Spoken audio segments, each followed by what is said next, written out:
பிஸ்மில்லாஹிர் ரஹ்மான் ரஹீம். அஸ்ஸலாமு அலைக்கும் வரஹ்மத்துல்லாஹி வபரகாத்து. இன்றைய தினம் மாணவர்களே, இஸ்லாம் உயர்தர பாடத்திட்டத்தில் ஷியாக்கள் தொடர்பான விடயங்களை நாங்கள் இன்ஷா அல்லாஹ் பார்க்க இருக்கின்றோம். எமது பாடத்திட்டத்தில் இஸ்லாமிய அடிப்படை நம்பிக்கை கோட்பாடு என்ற தேர்ச்சியில் அலகில் அஹ்லுஸ் சுன்னா ஈமானுக்கு முரணான பிரிவுகள் தொடர்பாக பார்க்கின்ற நேரம் நாங்கள் இவர்களை பற்றி பார்க்கின்றோம்.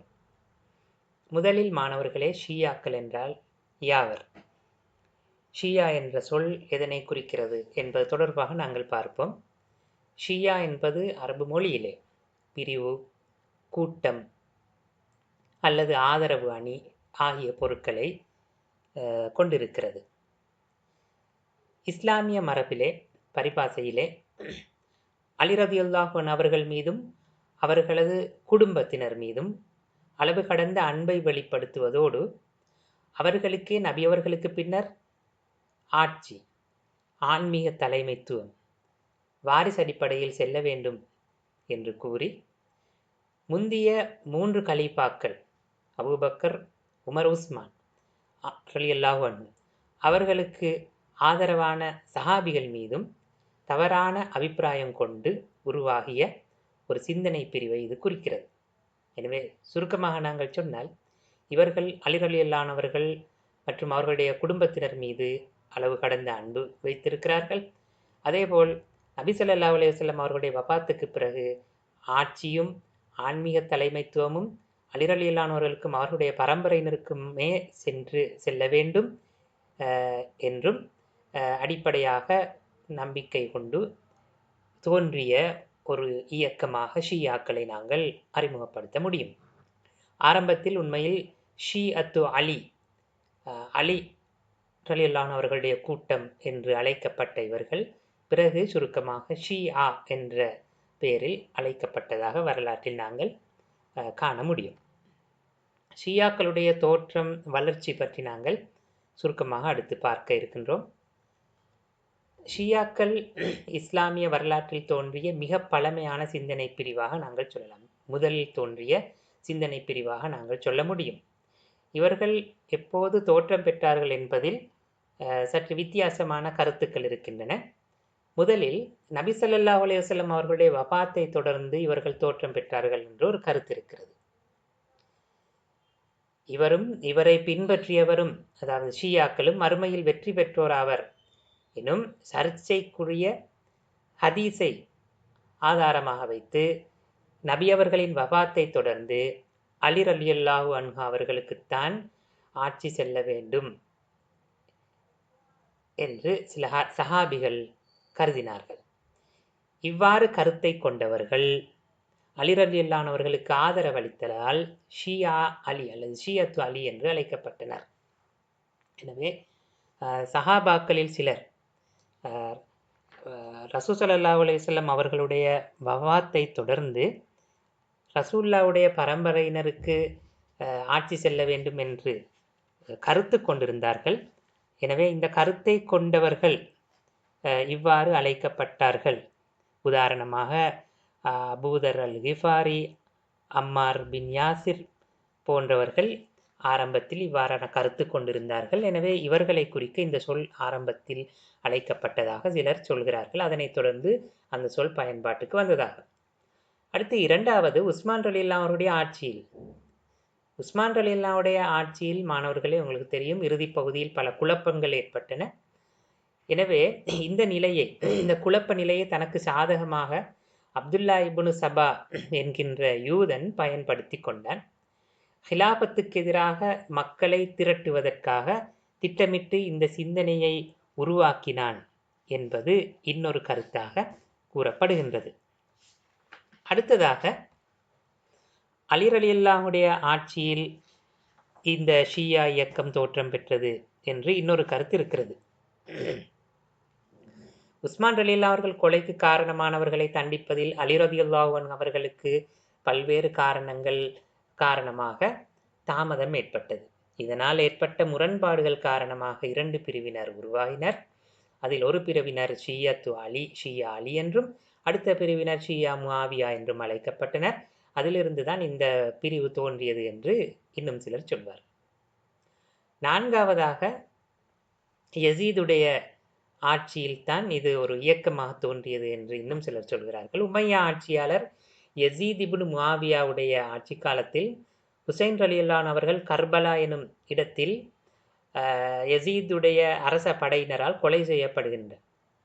இதனால் உமையா கிலாபத்துக்கு எதிராக போராடுவதற்காக சத்திய பிரமாணம் செய்து பையத் செய்து கொண்ட ஒரு கூட்டத்தினரே ஷியாக்கள் எனப்படுகின்றனர். எனவே மேற்கூறிய கருத்துக்கள் இருந்து பார்க்கும்போது ஷியா என்பது ஒரு இயக்கமாக தோற்றம் பெற்றது இந்த காலத்தில் யசீதுடைய ஆட்சியில் என்பதையே பல அறிஞர்களும் மிகவும் ஏற்புடைய கருத்தாக நாங்கள் குறிப்பிட முடியும். எனவே கர்பலா யுத்தத்தின் வழியாக கர்பலா யுத்தத்தை தொடர்ந்துதான் இந்த ஷியா இயக்கம் ஒரு இயக்கமாக தோற்றம் பெற்று வளர்ச்சி பெற்றது என்பதை நாங்கள் சொல்ல முடியும். அடுத்ததாக மாணவர்களே, ஷியாக்களுடைய பிரதான கொள்கைகள் அக்கீதா தொடர்பாக நாங்கள் பார்த்தால் முக்கியமாக முதலாவது இமாமத் என்கின்ற கோட்பாடு அல்லது நம்பிக்கை. இமாமத் என்பது இவர்கள் தலைமைத்துவத்தை குறிக்க பயன்படுத்துகிறார்கள். இமாம் என்பவர் அல்லாஹுவால் அல்லது முந்திய இமாமினால் நியமிக்கப்படுவார்கள்.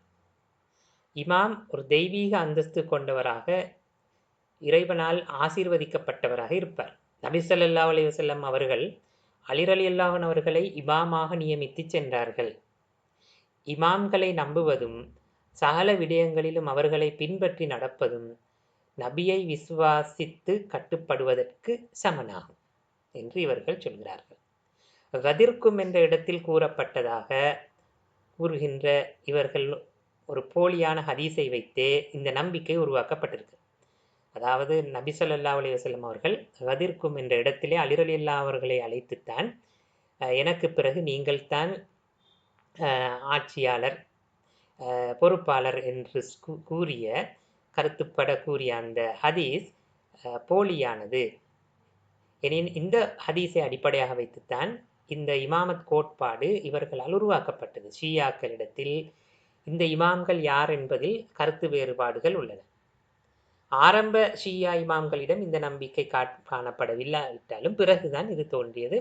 அந்த இமாம்கள் 12 பேரும் யார் என்பதில் இவர்கள் பல்வேறு பிரிவுகள் உள்ளதால் அவர்களுக்கிடையிலே சில வேறுபாடுகள் காணப்படுகிறது. எனவே மாணவர்களை சுருக்கமாக சொன்னால் இமாமத் என்பது ஷியாக்களுடைய நபி ஸல்லல்லாஹு அலைஹி வஸல்லம் அவர்களுக்கு பிறகு உருவான தலைமைத்துவத்தை குறிக்கிறது.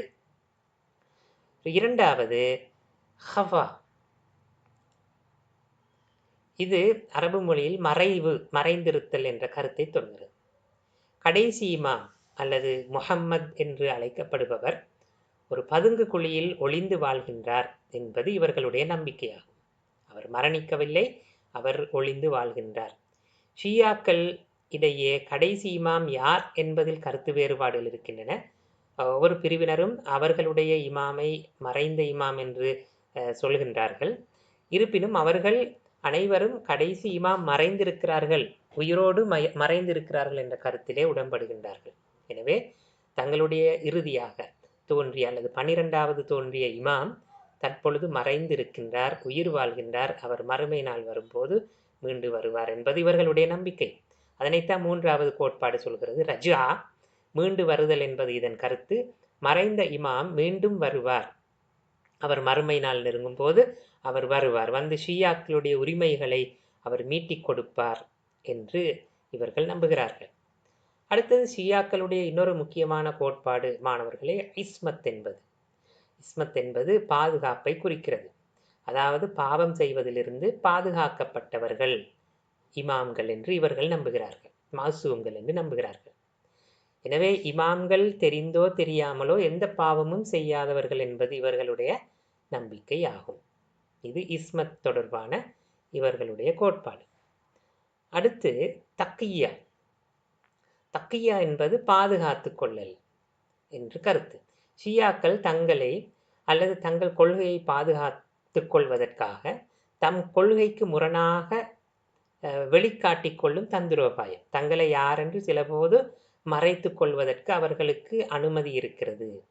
தக்கியா இல்லாதவர்களிடம் ஈமான் கிடையாது என்பது இவர்களது நம்பிக்கை. எனவே தற்பாதுகாப்புக்காக சிலபோது அஹ்லு சுன்னாக்களிலிருந்து தங்களிடம் தங்களை பாதுகாத்துக் கொள்வதற்காக அவர்கள் இந்த கோட்பாட்டை, தங்களை யார் என்பதை மறைத்துக் கொள்கின்ற கோட்பாட்டை பின்பற்றி இருக்கிறார்கள்.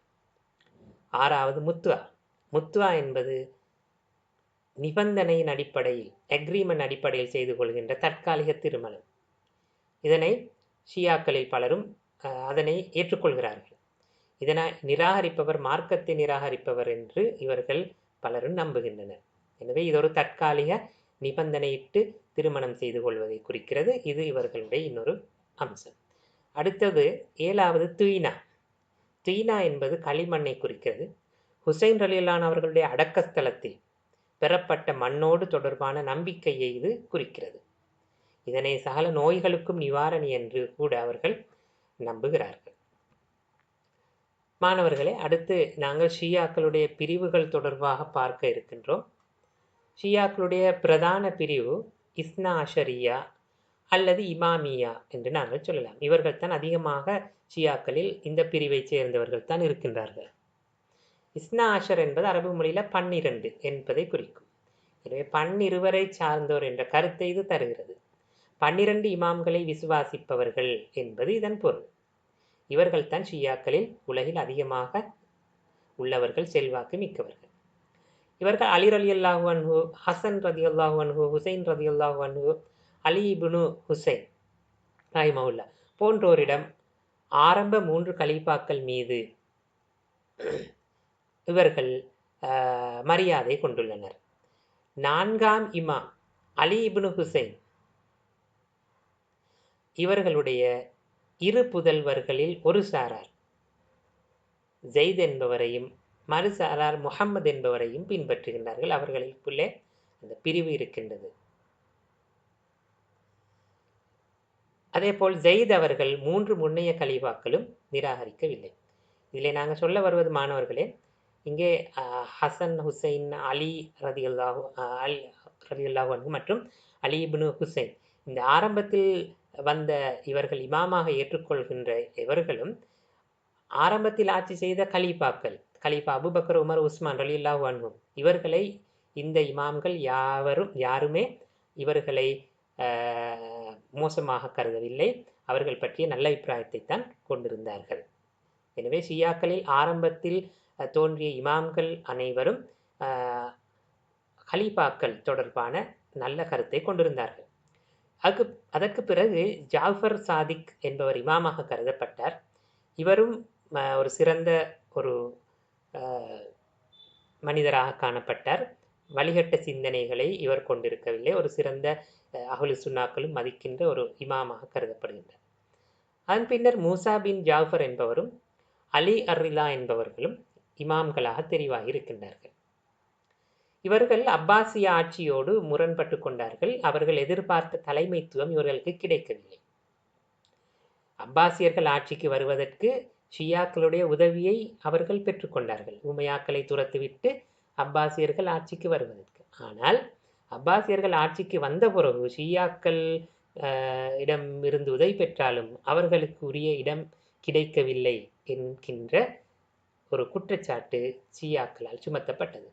எனவே தொடர்ந்து அப்பாசியருக்கும் இவர்களுக்கும் இடையில கிளர்ச்சியில் ஏற்பட்டன. அப்பாசியரை வெற்றி கொள்ள ஷியாக்கள் பாரசீகர்களுடைய உதவியை நாடினார்கள். இத்தோடு ஷியாக்களில் பாரசீக தாக்கமும் தவறான பல கொள்கைகள் வந்து சேர்வதற்கு காரணம்.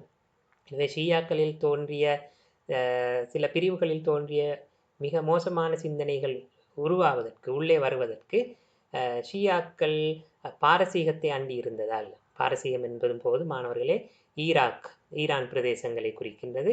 எனவே பாரசீக செல்வாக்கு தவறான சில சிந்தனைகள் உட்புகுவதற்கு காரணமாக அமைந்தன. இதன் பின்னர் ஹசன் பின் அலி என்பவரும் அதன் பின்னர் முகம்மது என்பவரும் இமாம்களாக தெரிவாயினர்.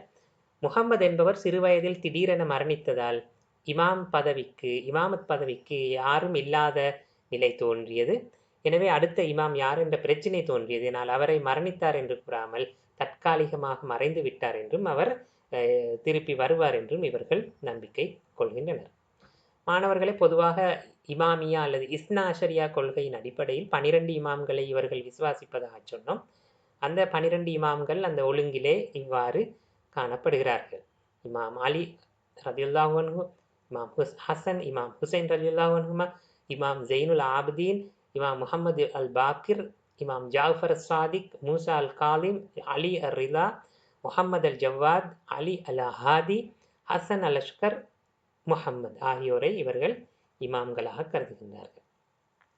நாங்கள் இவ்வளவு நேரம் பார்த்தது இமாமியா அல்லது இஸ்னாஷரியா பிரிவினர். அடுத்து இஸ்மாயிலியா என்கின்ற பிரிவினர். இவர்கள் ஜாஃபர் சாதிக்குடைய மூத்த மகனான இஸ்மாயிலை பின்பற்றுபவர்கள். எனவே அங்கிருந்தவர்கள் பிரிந்து சென்றிருக்கிறார்கள்.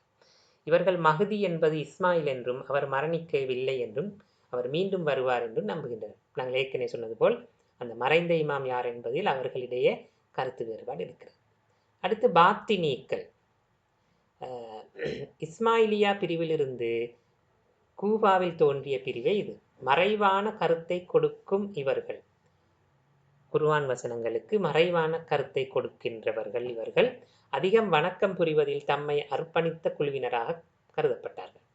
இவர்கள் ஷியாக்களில் மிக மோசமான பிரிவினராக நோக்கப்படுகின்றார்கள். மதுவை ஹலாலாக்குதல், தொழுகை, இருவேளைகள், தம் கொள்கை சாராத முஸ்லிம்களை கொலை செய்வது ஆகுமாகும் என்று சொல்லுதல், கராமைத் என்பவரால் இவர்கள் வழிநடாத்தப்பட்டதால் கராமித்தாக்கள் என்றும் இந்த பாத்தினீக்களை அழைப்பார்கள். இவர்களில் நிசாரி, முஸ்தாலி, துருசி, முஹன்னா போன்ற பிரிவுகளும் பிந்திய காலத்தில் தோன்றின. அடுத்து 5வது பிரிவு ஜெய்திகள். ஜெய்திபுன் அலி அவர்களை பின்பற்றியவர்களைத்தான் ஜெய்திகள் என்று ஷியாக்களில் ஒரு பிரிவாக பார்க்கப்படுகின்றனர். இவர்கள் அஹ்லுசுன்னா வல் ஜமாஅத்தினருக்கு மிக நெருக்கமான பிரிவினராக பல அறிஞர்களால் நோக்கப்படுகின்றனர். இவர்களிடம் அகீதாவுக்கு முரணான விடயங்கள் என்று பெரிய அளவில் காணப்படவில்லை. நபி ஸல்லல்லாஹு அலைஹி வஸல்லம் அவர்கள் பின்னர் ஏனைய 3 கலீஃபாக்களை விடவும் அலி ரலியல்லாஹு அவர்கள் கிலாபத்துக்கு மிகவும் தகுதியானவர்கள் என்பதில் இவர்கள் வித்தியாசமான கருத்து கொண்டிருந்தனர். அடுத்து நுசைரிகள். நுசைரிகளை பொறுத்தவரையில் முஹம்மது இப்னு நுசைர் என்பவரால் இது உருவாக்கப்பட்டது. அலவீக்கள் எனவும் இவர்கள் அழைக்கப்படுகின்றார்கள். அலி என்பதை சேர்த்து உருவாக்கப்பட்டதே அலியை சார்ந்தோர் என்ற கருத்தில் அலவீக்கள் என்றும் இவர்கள் அழைக்கப்படுகின்றனர். இவர்களும் மிக மோசமான சிந்தனை பிரிவை கொண்டவர்கள். அலி ரலியல்லாஹு அவர்களுக்கு தெய்வீக அந்தஸ்து இருப்பதாக இவர்கள் குறிப்பிடுகின்றார்கள். தாத்தாரியர்கள் முஸ்லிம் உலகை ஆக்கிரமித்து பல கொலைகள் செய்வதற்கு இவர்கள் உதவி செய்தார்கள் என்ற கருத்தையும் இமாம்கள் குறிப்பிடுகின்றார்கள். அடுத்து இவ்வளவு நேரம் நாங்கள் பார்த்ததிலிருந்து மாணவர்களே, ஷியாக்களையும் அஹ்லுசுன்னாவினரையும் எவ்வாறு ஒப்பீடு செய்யலாம்? முக்கியமான வேறுபாடுகளை நாங்கள் இங்கே சொல்கிறோம். முதலாவதாக குர்ஆன். அல் குர்ஆன் சம்பந்தமாக ஷியாக்களுக்கும் அஹ்லுசுன்னாக்களுக்கும் இடையிலான வேறுபாடு என்ன? குர்ஆன் சம்பந்தமாக ஷியாக்களுடைய கருத்துப்படி குர்ஆன் என்பது சுன்னிக்களால் திரிவுபடுத்தப்பட்டிருக்கிறது. உண்மையான குர்ஆன் இமாம், அந்த மறைந்திருக்கின்ற இமாமிடம்தான் உள்ளது. ஹஸ்ரத் அலி ரலியல்லாஹு அவர்கள் ஒன்று திரட்டிய குர்ஆன் தான் உண்மையானது. அது அந்த மறைந்த இமாமின் கையில் இருக்கின்றது. அவர் வரும்போது அதனை எடுத்து வருவார். அதுவரை இந்த குர்ஆனை பின்பற்ற முடியும் என்று இவர்கள் சொல்கிறார்கள். இப்போ அஹ்லுசுன்னாக்களை பொறுத்தவரையில் இது முற்றிலும் பிழையான கருத்தாக சொல்கிறார்கள். குர்ஆன் என்பது திரிவுபடுத்தப்பட முடியாதது, அல்லாஹ்வினால் பாதுகாக்கப்பட்டது. தற்போது பாவனையில் இருக்கின்ற முஸ்ஹப் அல்லது குர்ஆன் பிரதி தான் உண்மையானது. இதில் எந்த திரிவும் இடைச்செருகளும் கிடையாது. அடுத்து மாணவர்களே, ஹதீஸ் தொடர்பாக ஷியாக்கள் அஹ்லுசுன்னாக்களுக்கு இடையிலான என்ன வேறுபாடு? ஷியாக்கள் ஹதீஸ்களை பொறுத்தவரையில் அலி ரலியல்லாஹு அவர்கள், அஹ்லுல் பைத் அதாவது ரசூலுல்லாஹ்வுடைய குடும்பத்தினர், அதே மாதிரி குறிப்பிட்ட சில சஹாபாக்கள் அபூதர் கிஃபாரி, சல்மான் ஃபாரிசி, அம்மார் பின் யாசிர், மிக்தாத் பின் அஸ்வத், இவ்வாறு குறிப்பிட்ட சில சஹாபாக்கள் ஊடாக அறிவிக்கப்படுகின்ற ஹதீஸ்களை மாத்திரம்தான் இவர்கள் ஆதாரமான ஹதீஸ் என்று ஏற்றுக்கொள்கிறார். ஆனால் அஹ்லுசுன்னாக்களை பொறுத்தவரையில் இவ்வாறு சஹாபாக்களை வரையறுப்பது கிடையாது. பொதுவாக சஹாபாக்கள் அறிவிக்கப்படுகின்ற, அவர்களால் அறிவிக்கப்படுகின்ற ஹதீஸ்களை தராதரமின்றி ஏற்றுக்கொள்கிறார்கள். சஹாபாக்களை பொறுத்தவரையில் சஹாபா குல்லுஹும் அதுல், எல்லோரும் நீதிமானவர்கள் என்ற கருத்தில் அஹ்லுசுன்னாக்கள் இருக்கின்றார்கள். அடுத்து பாருங்கள் மாணவர்களே, சஹாபாக்கள் பற்றிய ஷியாக்கள் அஹ்லு சுன்னாக்களுடைய கருத்து. ஷியாக்கள் முதல் 3 கலீஃபாக்களையும் குற்றம் சுமத்துகிறார்கள். அலி ரலியல்லாஹு அவர்களுக்கு சேர இருந்த ஹிலாபத்தை, ஆட்சி பொறுப்பை முதல் 3 கலீஃபாக்களும் அபகரித்துக் கொண்டார்கள் என்ற கருத்தை சொல்கிறார்கள். அதேபோல் சஹாபாக்களில் ஆயிஷா ரலியல்லாஹு அன்ஹா, ஹப்ஸா ரலியல்லாஹு அன்ஹா, அபூ ஹுரைரா ரலியல்லாஹு அன்ஹு அவர்களின் சஹாபாக்களை பற்றி மோசமாக இவர்கள் விமர்சிக்கின்றார்கள். எனவே அஹ்லு சுன்னாக்களை பொறுத்தவரை மாணவர்களே, சஹாபாக்கள் எல்லோரையும் கௌரவத்துடன் பார்க்கின்றார்கள். அவர்கள் பற்றி விமர்சனம் கொள்வதில்லை. அவர்கள் எல்லோரையும் ரலியல்லாஹு அன்ஹு என்கின்ற மரியாதையோடு அவர்கள் அழைக்கின்றார்கள். முதல் 3 கலீஃபாக்களும் அபகரிக்கவில்லை கிலாபத்தை. அவர்கள் பையத் மூலம் ஜனநாயக அடிப்படையில் மக்களால் தெரிவு செய்யப்பட்டுத்தான், மக்களுடைய விருப்பினோடு தான் அவர்கள் ஆட்சிக்கு வந்தார்கள். அடுத்ததாக இமாமத். இமாமத் தொடர்பாக இந்த ஷியாக்கள் அஹ்லு சுன்னாக்களுக்கு இடையிலான வேறுபாடு என்னவென்றால், ஷியாக்களை பொறுத்தவரையில் இமாம்கள் மௌசூம்கள் என்று நம்புகிறார்கள். பாவங்களிலிருந்து பாதுகாக்கப்பட்டவர்கள். அவ்வாறு நம்புவது ஈமானுடைய ஒரு பகுதி என்றும் அவர்கள் நம்புகிறார்கள். அவர்களுக்கு வஹி கிடைக்கப்பெறும் என்று நம்புகிறார்கள். எனவே இவ்வாறு ஏற்காதிருப்பது பாவமாகவும் அவர்கள் கருதுகிறார்கள். அஹ்லு சுன்னாக்களை பொறுத்தவரையில் நபிமார்கள், ரசூல்மார்கள் மட்டும்தான் மௌசூம்கள், பாவங்களிலிருந்து பாதுகாக்கப்பட்டவர்கள். இமாம்கள் என்று அவ்வாறு மௌசூம்கள் கிடையாது என்றுதான் அஹ்லு சுன்னாக்கள் நம்புகிறார்கள். ரசூல் ஸல்லல்லாஹு அலைஹி வஸல்லம் அவர்கள் தான் கடைசியாக மௌசூமாக இருந்தார்கள். அவருக்கு பிறகு எந்த ஒரு நபியும் வரமாட்டார்கள் என்பது இவர்களுடைய அஹ்லு சுன்னாக்களுடைய நிலைப்பாடாக இருந்தது. இறுதியாக மாணவர்களை பாருங்கள், ஹிலாஃபத். ஹிலாஃபத்தை பொறுத்தவரையில் ஷியாக்கள் இமாம்கள் தான் ரசூல்லாவுக்கு பிறகு ஆட்சியாளராக வர தகுதியானவர்கள் என்று நம்புகிறார்கள். அவர்களை அல்லாஹ் தெரிவு செய்கின்றான் என்றும் அவர்கள் சொல்கிறார்கள். அஹ்லு சுன்னாக்களை பொறுத்தவரையில் தகுதியானவர் எவரும் கலீஃபாவாக தெரிவு செய்யப்பட முடியும். கலீஃபாக்களுடைய அறிவு, நன்மதிப்பு, திறமை இவற்றுக்கேற்ப மக்களால் அவர் தெரிவு செய்யப்படுவார். கலீஃபா தவறிழைக்கலாம். அவ்வாறு தவறிழைத்தால் அவர்களை மக்கள் திருத்த வேண்டும். இந்த கருத்தை கொண்டிருக்கின்றார்கள். இது முக்கியமான வேறுபாடுகள். இது தவிர நடைமுறை சார்ந்த வேறுபாடுகளும் காணப்படுகின்றன. ஒப்பீட்டு நாங்கள் கூறும்போது இவ்வாறு நாங்கள் இந்த விடயங்களை சொல்ல முடியும். எனவே ஷியாக்களை பற்றி அஹ்லு சுன்னாவுடைய நிலைப்பாடு சம்பந்தமாக நாங்கள் பார்க்கின்ற பொழுது, ஷியாக்களில் எல்லோரையும் ஒரே தரத்தில் வைத்து பார்ப்பது பொருத்தமல்ல என்பதுதான் பலருடைய கருத்து. ஷியாக்களிலும் சிலரை நேர்வழியில் உள்ளோர் என்று அறிஞர்கள் சொல்வார்கள். அக்கீதா ரீதியில் அல்லாமல் சாதாரண விடயங்களில் முரண்பாடு கொண்டவர்களை அவர்களை இவ்வாறு அழைக்கலாம் என்று கூறுகிறார்கள். அடுத்து வழிகேடர்கள், அதாவது குர்ஆன் சுன்னாவின் அடிப்படையில் அடிப்படையான ஈமான் அம்சங்களை விசுவாசம் கொண்டவர்கள் ஆயினும் அக்கீதாவில் புதிய சில விடயங்களை புதிதாக இணைத்து கொண்டவர்கள், இவ்வாறு இந்த தரத்தில் வைத்து நோக்கப்படுவர் என்று சொல்வார்கள். அடுத்தது காபிர்கள் என்ற தரத்தில் குர்ஆன் சுன்னாவின் அடிப்படையான ஈமானின் அடிப்படையான அம்சங்களுக்கு மாற்றமாக, அதாவது ஈமானுடைய அக்கீதாவுடைய மிக அடிப்படையான அம்சங்களுக்கு மாற்றமான கருத்தை கொண்டவர்கள். உதாரணமாக இறுதி நபித்துவத்தை மறுக்கலாம். இவ்வாறு அடிப்படையான, அதேபோல் தொழுகையை, இவ்வாறு அடிப்படையான நம்பிக்கைகளுக்கு மாற்றமாக நம்பிக்கை கொண்டிருந்தவர்கள் இவ்வாறு அழைக்கப்படுகிறது. இவ்வாறு அவர்களுடைய நம்பிக்கைகளுக்கு ஏற்ப இவ்வாறு வகைப்படுத்த முடியும் அவர்களுடைய நிலைப்பாட்டை என்று இஸ்லாமிய அறிஞர்கள் சொல்கின்றார்கள். அடுத்து மாணவர்களை பாருங்கள், ஷியாக்கள் அதிகமாக செறிந்து வாழ்கின்ற நாடுகள் சில தரப்பட்டிருக்கிற. பொதுவாக ஈரான் நாட்டிலே அதிகமாக ஷியாக்கள் பெரும்பான்மையாக வாழ்கின்றார்கள். இஸ்னா ஷரியா கோட்பாட்டை அதிகமாக பின்பற்றுகிறார்கள். அதேபோல் ஈராக்கிலும் கணிசமான அளவில் ஷியாக்கள் வாழ்கின்ற ஒரு நாடாக கருதப்படுகிறது. இது தவிர யமன், லெபனான் போன்ற நாடுகளிலேயும் ஓரளவு ஷியாக்கள் அதிகமாக காணப்படுவதை நாங்கள் பார்க்க முடியும். அடுத்து ஷியாக்கள் இந்த பாடத்திலே தொடர்பான வினாக்களை நாங்கள் பார்த்தால், இந்த வினாக்களுக்கு விடை எழுத நீங்கள் முயற்சியுங்கள் மாணவர்களே. ஷியாக்களுடைய தோற்றம், வளர்ச்சி பற்றி சுருக்கமாக விளக்குக. ஷியாக்களுடைய பிரதான நம்பிக்கை கோட்பாடுகள் பற்றி விவரிக்க. இரண்டாவது வினா, ஷியாக்களின் பிரிவுகள் பற்றி விளக்குக. அடுத்து ஷியாக்களின் பிரதான கோட்பாடுகளை அஹ்லுஸ் சுன்னah வல் ஜமாஅத்தினருடைய கோட்பாடுகளோடு ஒப்பிட்டு விளக்குக. எனவே இந்த வினாக்களுக்கு நீங்கள் இன்றைய பாடத்தினூடாக விடையளிக்க முடியும் என்று எதிர்பார்க்கின்றோம். எனவே மாணவர்களே, இன்றைய பாடமும் உங்களுக்கு பயனுள்ளதாக அமைந்திருக்கும் என்று நம்புகிறோம். இங்கே வினாக்களை நீங்கள் செய்து பாருங்கள். ஏதேனும் சந்தேகம் இருந்தால் நீங்கள் தொடர்பு கொண்டு அது சம்பந்தமாக வாட்ஸ்அப் இலக்கத்தினூடாக தொடர்பு கொள்ள முடியும். நாங்கள் பாடங்களை ஒரு 30 நிமிடத்துக்குள் சமர்ப்பிப்பதற்காக நாங்கள் இயன்றளவு முயற்சிக்கின்றோம். உங்களுக்கு விளங்காத பகுதிகள் இருந்தால் மீண்டும் ஒரு முறை நீங்கள் இதனை பார்வையிட்டு அந்த தெளிவை பெற்றுக்கொள்ள முடியும்.